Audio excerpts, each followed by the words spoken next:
Okay, guys, final layout for the kitchen cabinets here. Appliance model numbers look good for the hood, the range. The only one I don't have is the microwave, but that's just going to sit in there, so it's not as mission critical. The only number you really need to look at is the width of it. It needs to be less than 28.5 wide. There's plenty of height. We can even put another adjustable shelf in here, but that's the width of the microwave. When you open the doors are going to protrude into the open space about an inch each. So technically it's 26.5, but that should still be fine for a microwave to go in here.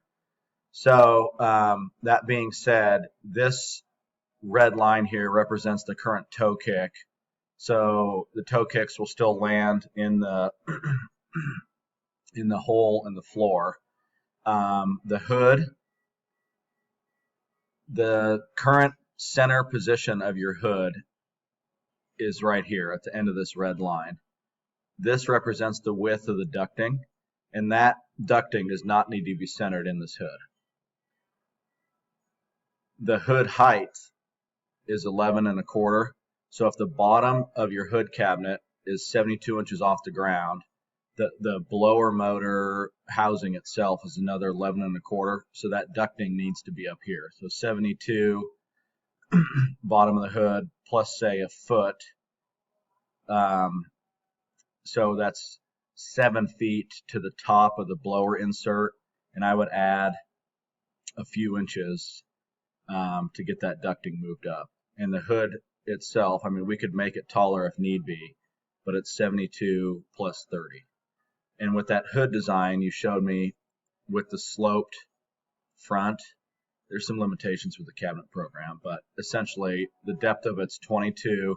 This would be a slab front, and then we would put a decorative piece of molding across the front and down the sides. And this is just sloped up, and this is all slab, smooth, concave surface, and then crown molding at the top. And this could be painted or stain grade. This is stain grade inside and out, and your island stain grade. So on this wall, not much has changed other than just the style of the hood. We're going to do lighting in here, so the inside of this cabinet's all stained. One option is to put a wood divider right here, so you'd have 18 inches of height. So this would be fixed, but when you have light in here, we can still have all this illuminated, but it wouldn't be illuminating the coffee maker and all that. So you may not want to see it. And these are glass doors, just clear glass doors. And we can put another shelf in there, but this would be decorative space and then more utility space for a toaster or coffee maker. But this would not be illuminated, just up here, because that's a fixed shelf. And let's just, because I know you're gonna want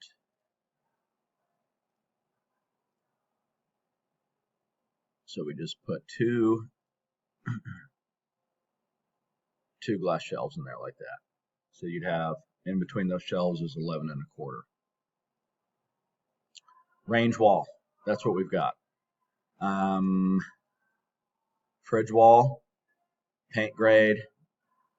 Fridge fits under here, no problems. Pretty straightforward on that one.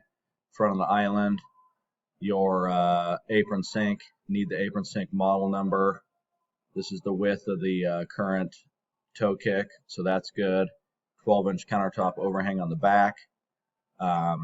This actually wouldn't be knotty alder. Those photos, that's select alder, so no knots. But this is stain grade. And then the last room is the laundry, which is paint grade. And that's our layout. So let me know what you think of this, and we could get going on it. Thanks, guys.